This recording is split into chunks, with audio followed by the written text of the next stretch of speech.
Dear museum visitors, thank you so much for listening to these first episodes of The Het. Your continued support enables us to preserve heterosexual culture before it's lost forever.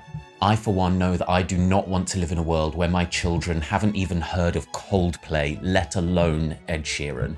Unfortunately, I had hoped to get 2 more episodes out to you this year, but in moving the studio into my house, I've had a little bit of technical difficulties as this is unfortunately still an independent museum venture. Cuts to the arts and heritage sector mean that curators such as I have had to take this kind of work into our own hands. For too long, the government has been silent on the suppression and the erasure of heterosexual culture. But worry not. In the new year, we'll be coming back to you with a brand new series, loads more episodes, even Patreon exclusive offers, and who knows, merchandise. Why not? In the meantime, please enjoy this mini bonus Christmas episode recorded right here in my house with the incredible, the delectable, the cutesy wootsy bootsy James Barr.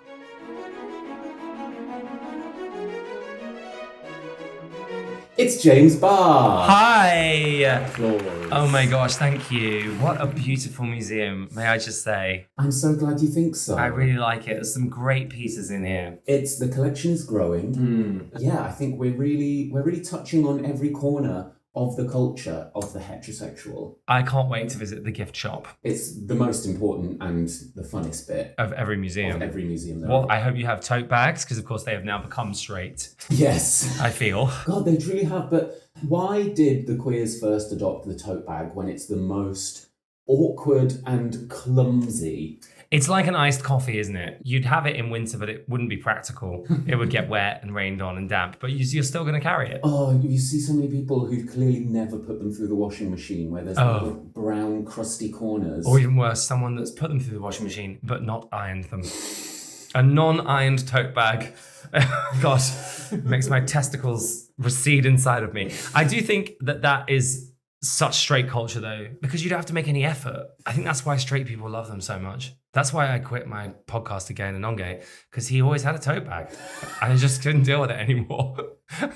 The ick was just too much. Are you wanting him to carry something more practical or just simply something more stylish? I think perhaps just something more stylish. I think the tote bag replaced the drawstring bag. You know, the Nike drawstring like bag. I think a tote bag has replaced that. And I just think it's lazy. I think straight people need to go and buy a bag. Spend some money on a bag. And I don't mean £10, I mean £100. Buy a bag. A waterproof bag. It doesn't need to be Dolce & Gabbana. It can just literally be... No, but waterproof does make sense. Just a good bag. Just a nice, simple... Why are we talking about... I'm so sorry. No, but it is the equivalent of, you know, when you see people in a Birkenstock in the rain, or, do you know the worst? Especially here in London on our one day of snow every winter, and the amount of people sloshing around in, like, Converse trainers. Awful. I think, girl, that is a spring item. Yes, it is actually spring. It's too stressful. I hate Converse. They make my feet look really big. I have really big feet. Do you want to know how big? No. Come on then. 11. 11? I have a size 11. What size are you? I'm quite small. I'm sort of, I would say an 8.75. Because an 8.5 is too small, but a 9 is quite roomy. Yeah, I'm an 11. I'm swimming in a 9. Are you? Bit baggy. Loose. Yeah, it's the only thing that is.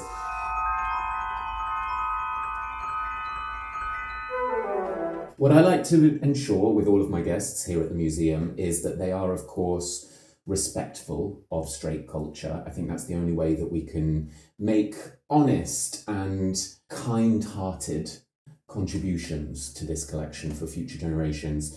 And so in that spirit, one question that I ask all of my guests is, what is the straightest thing that you have ever done? Okay, well, I went for a curry. Yes. Someone at work called Alec was leaving, and we decided that we'd have a stag do for his last day. So we went full stag, and went for a curry on this road in London that only has curry shops. Are they called shops or restaurants? Restaurants. Right. So I went to presumably if you're going down, sitting in and using cutlery, I think that's enough. And it had a tablecloth. Oh, well, It had a tablecloth, which I think is very cute. So we went to this curry shop. I wish I could remember what it was called, but it was just like, you know, I don't really go for curries, actually, Joe. So this is what, like, it's not really a thing I do. Mm-hmm. I've been to Dishoom, but I haven't really done the restaurant experience before. So anyway, I was instructed to order a pint. Okay. But I have to admit, Tiger. it was a tiger, but I did also have lemonade in it, so I went a bit shandy. So it's a bit gay, but it was still a shandy is a shandy. That's still a beer, isn't it? Mm-hmm. It was in a pint glass. So I had a pint and a curry. I ordered a biryani, but I wasn't really happy with the protein intake in the biryani. Why? What? I just didn't. It just felt a bit lacking on the meat front. Had you gone for a meat order or just? It was a chicken biryani. Okay. And there wasn't enough chicken, so about halfway through the meal, I whipped out a protein bar. So there I am with a curry, a pint, and a protein bar. Halfway through the curry? Yeah, the rest of the table hadn't finished. I was sort of done with mine, so I just moved on. Oh, okay. I thought you were really mixing flavors. So essentially that was your dessert. I guess it was my dessert, yeah. And that I think is probably the straightest thing I've done. I can see the attempt you've made there with liquid in a pint glass, even if it is a little girl's beer. Yeah. No, it's not a little girl's beer. It's very much like what a 9-year-old boy tells himself at a wedding when he's given one, and he's like, this is my real beer. Yeah, I'm having a pint. I'm such a man. Yeah. No, it's a little gay's beer. Yeah, bless. A little Labubu beer. Are you saying it's not, you don't think that's straight enough? I think it's a little soft around the edges. Okay, right. Interesting. I've heard that before. I think you've made a valiant attempt, though. Thank you. You didn't even ask what kind of protein bar it was, by the way.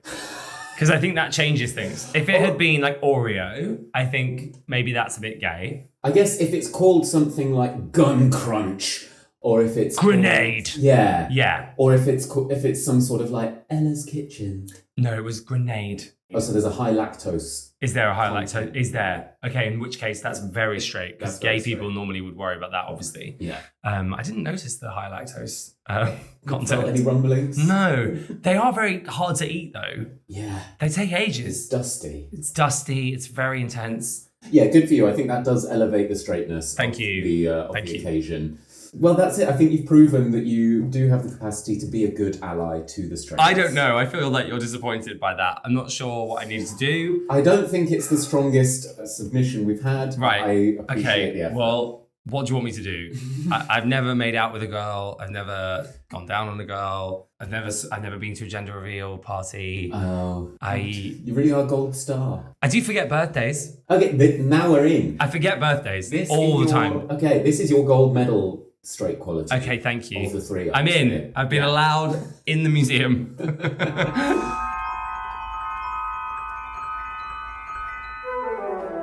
As it's nearly Christmas, which I think is hotly debated as to whether that is a very queer or very straight occasion, I think it has tendencies for both.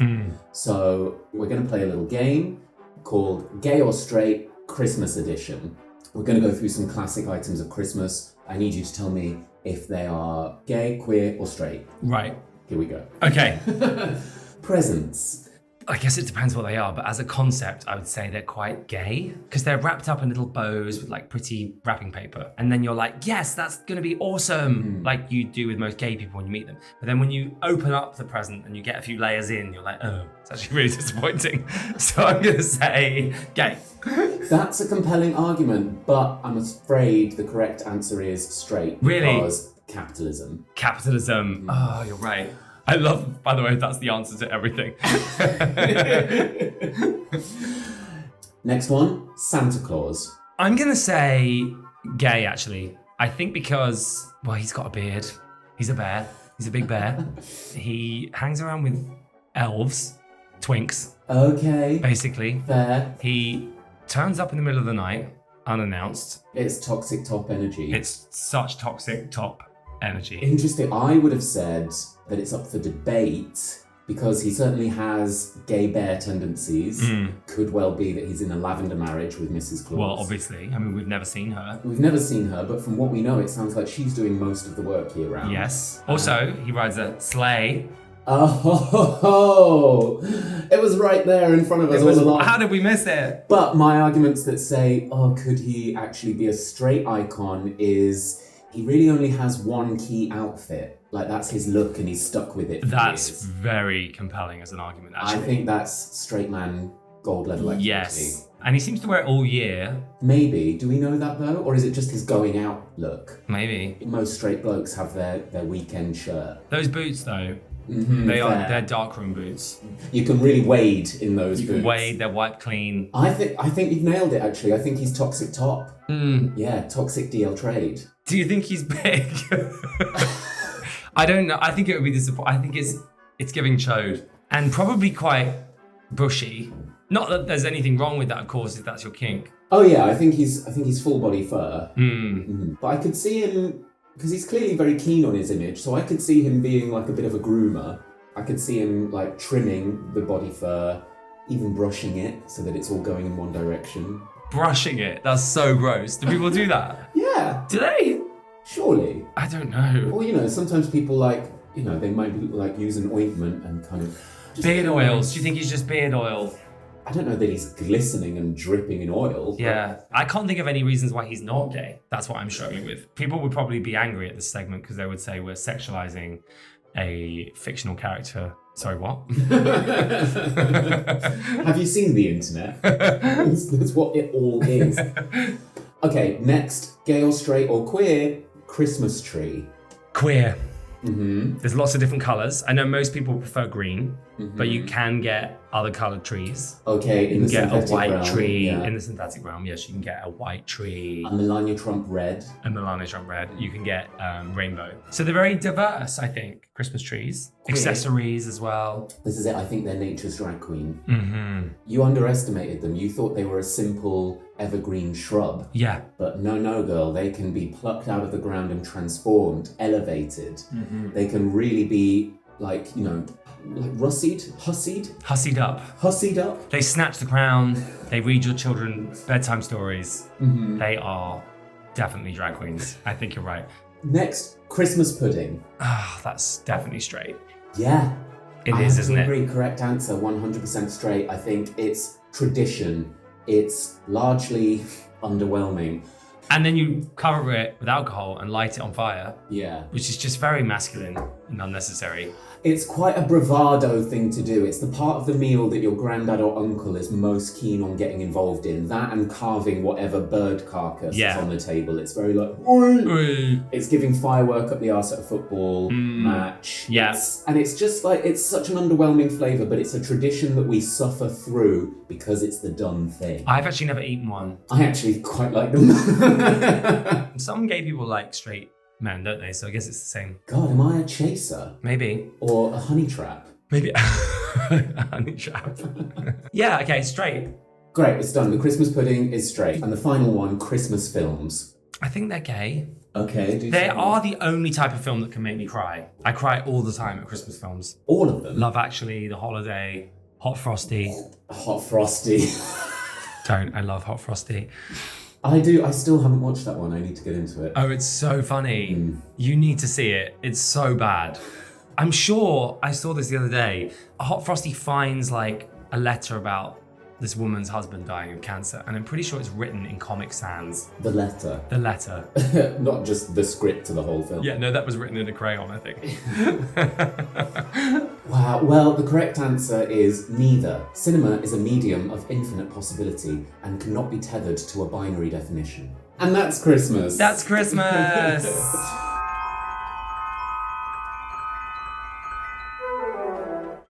Remember, you can still listen back to this first series of The Het on all podcast platforms as well as YouTube.